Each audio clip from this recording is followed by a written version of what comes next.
saludando a quienes nos acompañan en la mesa de este miércoles. Teresa Herrera, buen día. Buen día. Daniel Superviel, ¿cómo te va? Muy buenos días para todos. Gabriel Mazarovich. Muy buenos días, muy buenos días. Y Juan Gavito. Buen día, Emiliano y audiencia. Vamos a un primer tema de estas últimas horas. Vamos a lo que ocurrió ayer. Unos 200 vecinos del barrio Nuevo París se manifestaron frente a la pizzería cuyo propietario fue asesinado el sábado pasado durante una rapiña. El caso ocurrió, decía el sábado, en horas de la noche, cuando dos delincuentes entraron en ese local, fueron al mostrador, amenazaron con un revólver al pizzero y a su esposa, que también trabajaba ahí, y les pidieron que les entregaran el dinero que tenían. Según los testigos, el hombre no se resistió, levantó los brazos y les dijo que se llevaran todo. Sin embargo, cuando iban saliendo, uno de los asaltantes disparó y la bala entró por el tórax del propietario del comercio, que minutos más tarde falleció en un centro de salud de la zona. Los vecinos recordaron ayer al pizzero como un hombre trabajador y solidario y exigieron a las autoridades mayor seguridad en una zona que describen como peligrosa en los últimos años. No es la única marcha de este tipo. Hemos tenido otras en estos días y se organiza alguna más para los próximos. Empezamos contigo, Daniel. Sí, yo no sé, cuando tiraron en el correo del día, me pareció importante detenernos en este tema. Obviamente no para hacer una lectura política, que me parece que es bastante... O sea, no lleva a nada. Pero el ángulo que me interesa es...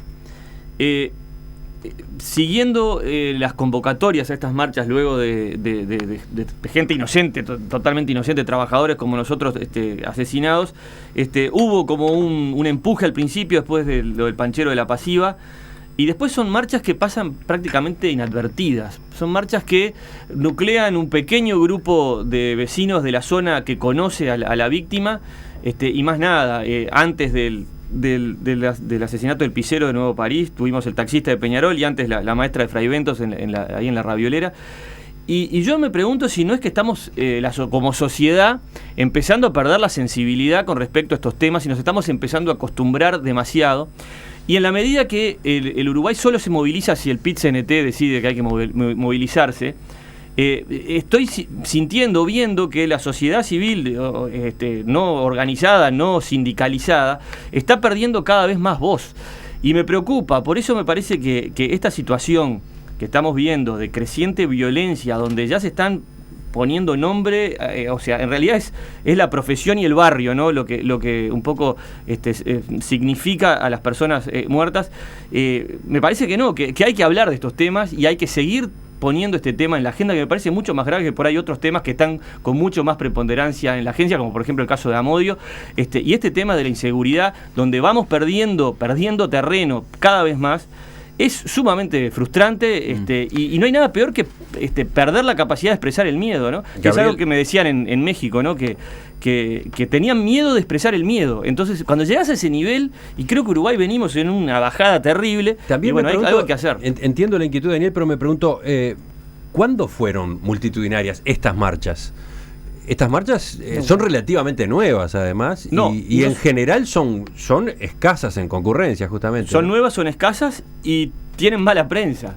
Me acuerdo cuando hubo una marcha en Carrasco organizada por Canesa, porque era en Carrasco, y aparentemente la gente de Carrasco no puede tener miedo, hubo varias editoriales los chetos se juntan porque tienen miedo. Entonces me parece que hay como una esquizofrenia ahí fea entre la sociedad y estas marchas que me parece que habría que por lo menos analizar.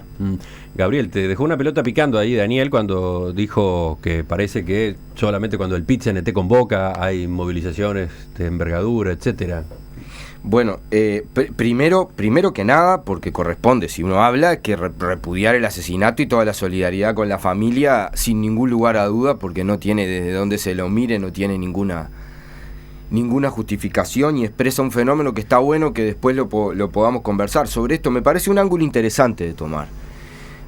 Yo creo que al contrario, creo que la sociedad uruguaya ha encontrado caminos. Por ejemplo, tenemos a Teresa enfrente, la movilización por los derechos de las mujeres y contra el feminicidio es una movilización que ha conseguido instalarse y que ha conseguido instalar un tema que no estaba instalado en la sociedad y que consigue determinadas cosas. Quizás sea el tema en sí el que no hace favorable, el que no con cita. Me parece que estaría muy bien. De hecho, el movimiento sindical ha tomado el tema de la inseguridad, pero no lo ha tomado en el aspecto de la movilización en la calle como respuesta a los asesinatos de este tema. Ha habido el año pasado y el anterior movilizaciones gigantescas por las muertes en accidentes de trabajo, que también es un tema nuevo y que no se tomaba y que no era motivo de movilización. Pero sin embargo no, y creo que vale que realmente en este punto me parece es un tema interesante para debatir y ver cómo se encuentra. Yo viví en Guatemala y en México, y creo que la naturalización de la muerte es un problema muy serio para una sociedad, muy serio. O sea cual sea el tipo. Por eso me parece muy bien que esté lo de las mujeres, me parece muy bien que esté lo de los accidentes de trabajo, y me parece que muy bien que encontremos caminos para que no nos naturalicemos a la muerte, pues si no es un peligro muy grande. El otro día veían las movilizaciones de Guatemala. Guatemala tiene casi 45 homicidios por día, ¿no? Entre ellos la inmensa mayoría de las mujeres. Muere más gente ahora que en la guerra en Guatemala. Sí. Y ahora que salió todo el lío y empezaron a salir a la calle por primera vez masivamente después del derrocamiento de Arbenz, había un señor, un campesino, que en Guatemala campesina e indígena es lo mismo, con un cartel que decía: me quitaron tanto que me quitaron hasta el miedo. Que es un poco de lo que decía Daniel, de no salir a la calle y no reivindicar. Y creo que también, y era entre otras cosas, por los asesinatos terribles que hay en los ómnibus. Viajar en ómnibus en Guatemala es un riesgo inaudito. Seguimos. Sí, yo en la misma línea de lo que está planteando Gabriel, bueno, por supuesto Daniel también, ¿no?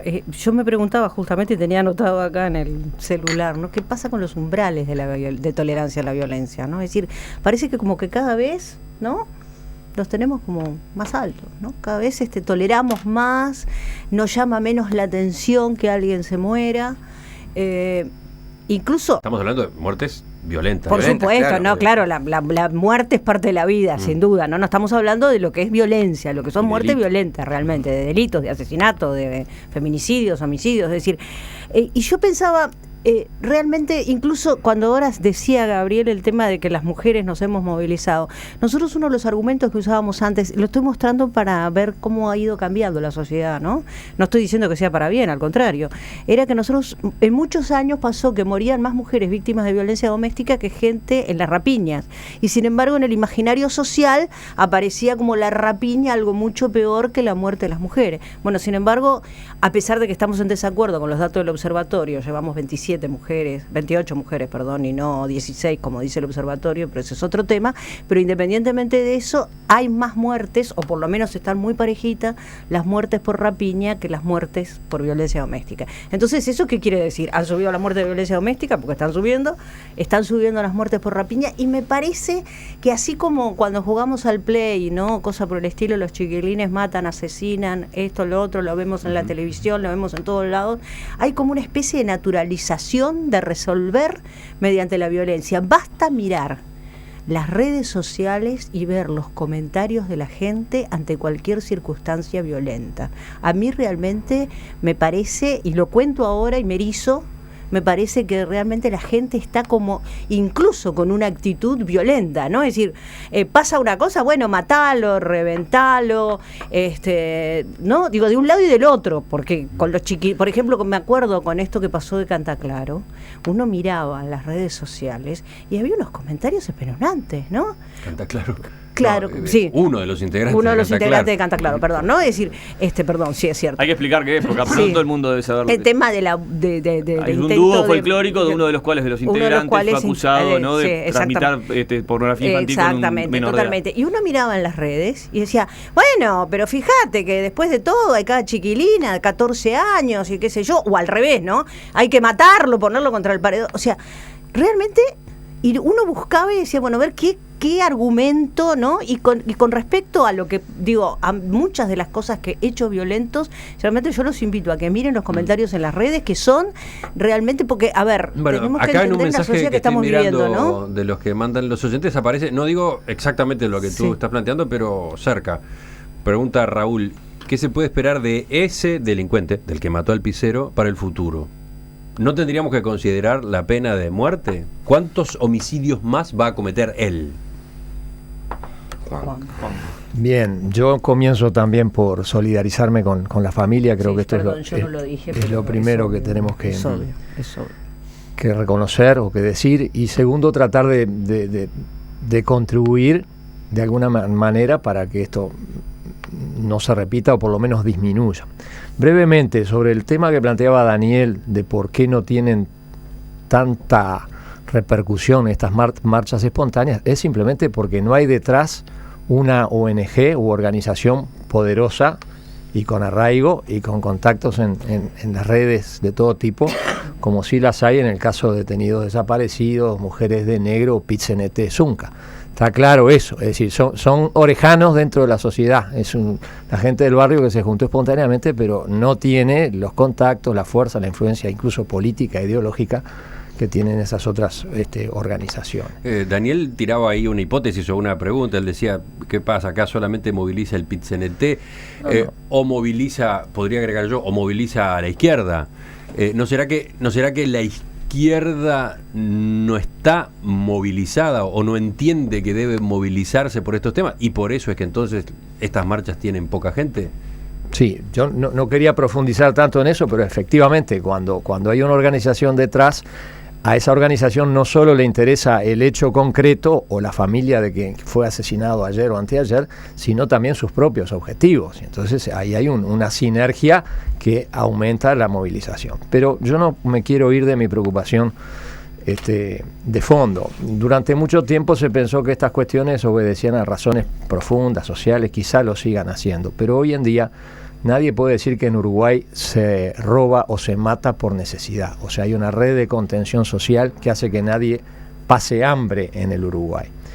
Entonces creo que el famoso tema de la penalización y de la prevención es el que hay que profundizar. No más justificación, por favor. Comprensión sí, pero no más justificación. Entonces, si bien acá hay quien dice que aumentar las penas no disminuye el delito, yo creo que sí hay un aspecto que habría que trabajar, que es el de la reincidencia. No puede ser que 2x3 cuando se encuentra alguno de los responsables se tenía 7, 8, 10 antecedentes. Yo creo que hay que ser indulgente y dar oportunidades la primera vez, quizá la segunda, pero a partir de ahí tiene que haber una progresividad que implique que esa persona que no aprovechó las oportunidades del sistema para reinsertarse o el sistema no logró hacerlo por sus propias carencias, ya hay que hacer prevalecer el derecho de la mayoría por sobre el derecho de esa persona, y esa persona no puede estar en sociedad significando un riesgo. Y por último, el otro tema es la tenencia de armas. Es un chiste acá en Uruguay. Cualquiera consigue un arma, cualquiera la usa, y hay, lo voy a repetir porque ya lo dije en una mesa anterior, hay una ley aprobada por este Parlamento que lleva más de un año sin ser reglamentada por el Poder Ejecutivo, que es la que limita y penaliza la tenencia y uso de armas en situaciones indebidas. Creo que entonces ahí hay una responsabilidad sí política genérica primero del Parlamento, porque creo que hay que revisar el sistema penal sustantivo, no solo el procesal, y del Poder Ejecutivo, o sea, del gobierno directamente, en no reglamentar y reprimir la tenencia y uso indebido de armas. Yo creo que me parece que una de las cosas que no nos podemos rifar en esta conversación es las dificultades muy grandes que tiene toda la rehabilitación en este país, donde en realidad, bueno, lo hemos visto en la televisión ahora, ¿no? Digo, por ejemplo, en el tema de los menores, digo, todo lo que tiene que ver con la falta de rehabilitación, es decir, en esas condiciones no podemos esperar que nadie se rehabilite. Y en muchos casos, si bien las cárceles en algunos casos han mejorado, en la gran mayoría, o por lo menos en la mitad de los casos, no. Entonces a mí me parece que también tenemos que pensar en eso, ¿no? Es decir, no podemos pedir que la gente salga mejor de las cárceles en la medida en que no se hagan buenos y adecuados programas de rehabilitación, tanto para lo que tiene que ver sobre todo con los jóvenes y lo que tiene que ver también con los mayores.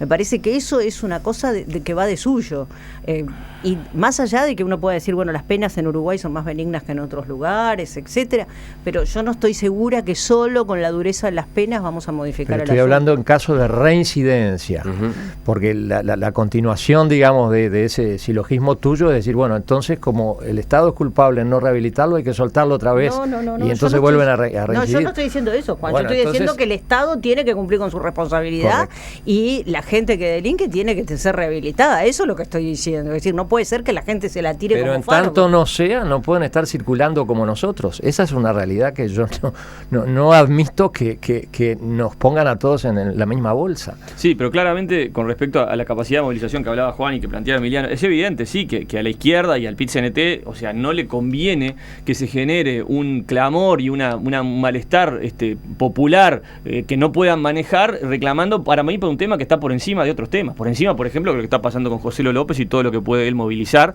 a la gente. Entonces, claro, me parece que ahí estamos... Lo que yo iba es a que el PIT-CNT y la izquierda o los partidos del Frente Amplio han demostrado que sí tienen capacidad de movilización en la calle. Sí. No la han demostrado, por otro lado, el Partido Nacional, el Partido Colorado. Digo, no la han demostrado en esa magnitud, ¿no? Entonces, capaz que ahí hay un factor. Ahí hay un factor. Y hay otro factor que me parece que es, ¿cómo les puedo decir? Lo huérfanos que se sienten estas personas, estas familias de estos barrios, ante una situación que me parece que es la más grave de todas. Como decía Gabriel, estamos perdiendo a nuestras mejores gentes. Un pisero que parece que era flor de tipo, que el tipo ayudaba al barrio, que un día vino alguien con un problema con el gurí, y el tipo cerró la pizzería, agarró el auto y lo llevó al hospital. Sí. ¿Y quién los defiende a estos tipos? ¿Quién está defendiendo? El Estado claramente no. El PIT-CNT tampoco. La sociedad civil está mirando para otro lado. Los medios tampoco. Entonces, creo que hay que empezar a darle voz a estas personas y hacer sentir un reclamo honesto por paz, por una sociedad más integrada, porque estamos perdiendo como en la guerra. Y hay otros temas que parecen mucho más importantes, que para mí no lo son. Y esto sí es un tema importante. Hablabas de tu reclamo por una sociedad más integrada. Dice un oyente, con el mensaje que acaba de llegar, la sociedad uruguaya está cada vez más quebrada. Totalmente. Por un lado, un sector con educación, hábito de trabajo y superación que pugna por nuevos derechos. Y otro sector sin educación ni hábito de trabajo que de a poco se va embruteciendo. Podrá sonar feo, pero mírenlo fríamente y quizás terminen estando de acuerdo conmigo, dice el oyente. Sí, y otra cosa, y dejo hablar a Gabriel. Nos hemos acostumbrado también al tema de que toda esa cifra grande de asesinatos en este año, creo que el 45, 50, ajuste de cuentas. Y yo qué sé, en el Imaginata me quedo tranquilo, fue ajuste de cuentas, yo no tengo nada que ver. Ahora nos preocupamos cuando matan un pisero, un taxista o la maestra. Ahora, ajuste de cuentas es terrible. Es quiere decir que hay un estado paralelo, oculto, que están arreglando las cosas entre ellos. Y como ese ajuste de cuentas, está el problema de ellos, no tengo nada que ver con la sociedad. Y ese ajuste de cuentas tal vez es peor y peor no, pero es igual de grave que el pisero. Entonces me parece esta discusión apareció el lunes pasado cuando tocamos un tema parecido. Sí. No, pero está bien, es un ángulo del tema. Y claro, que nosotros ya lo hemos hablado en esta mesa, y yo decía justamente que no nos estamos dando cuenta, pero hay zonas liberadas en Montevideo.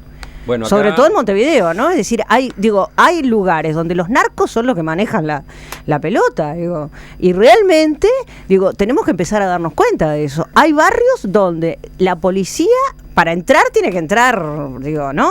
Todos lo hemos visto. Hay otro mensaje de Orlando, en este caso, que dice: estimados, quienes debemos trabajar en la calle andamos con miedo, evitamos zonas, aunque ya no quedan zonas seguras.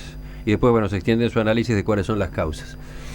Bien, yo, 2 o 3 cosas. Este tema ha sido y deberá seguir siendo abordado. Primero, yo creo que hay desde el movimiento sindical y también desde la izquierda un abordaje. No es el mismo que se aborda desde otros lados, pero sí, yo no recuerdo haber sentido tomar en el 1 de mayo el tema de la seguridad o el tema del feminicidio como se ha tomado, y el 1 de mayo una gran movilización de los trabajadores. Es cierto que no se haya tomado en otros lugares, pero es así. Segundo, creo que hay... pero no ha habido movilizaciones específicas.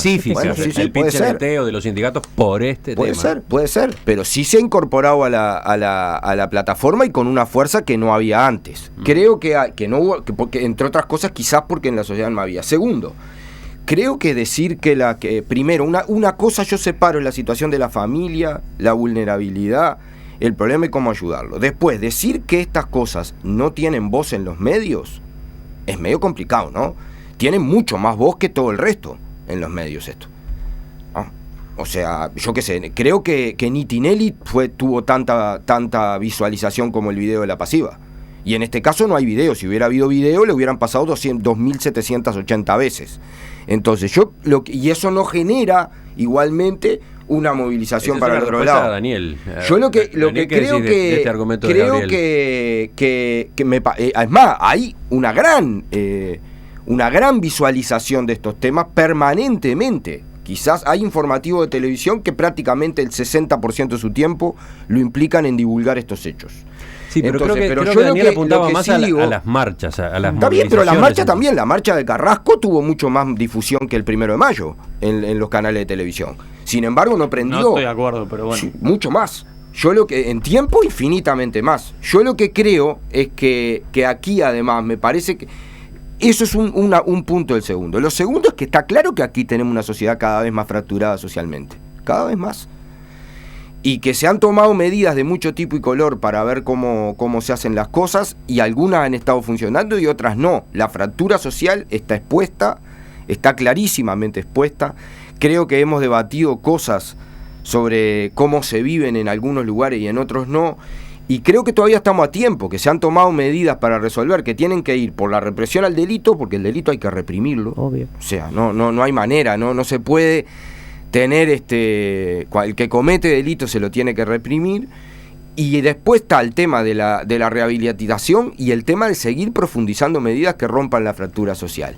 Hay todo también una historia aquí de que para hacer hay que tener, que es muy compleja y que tiene que ser reprimida la idea de que se puede tener rápido y con atajo y por fuera de lo que sea el esfuerzo y el trabajo. Es un tema central eso. Pero lamentablemente ese no es un tema instalado culturalmente así en todos los barrios. Sí, y ahí volvemos a otro tema, el tema de la contención de los gurises entre los 15, 18 y 19 años, que es en donde estamos haciendo agua en nuestra educación pública, donde por ejemplo no hay políticas de deporte alguna, donde los tipos van perdiendo el tren de por ahí la parte de estudios, pero bueno, lo podemos encontrar por el deporte, como hizo Jamaica, por ejemplo, que terminó sacando a los Usain Bolt y a todos esos monstruos. Y ahí es una población en un momento clave de la vida de los seres humanos que está totalmente vulnerable y nadie reacciona. El Frente Amplio no reacciona, nadie reacciona, nuestros políticos no reaccionan. Incluso una vulnerabilidad del Sistema Nacional de Cuidados es que pone mucho foco en la primera infancia, que está perfecto, y en la tercera edad, pero los jóvenes realmente son muy pocos los programas que los están atendiendo, ¿no?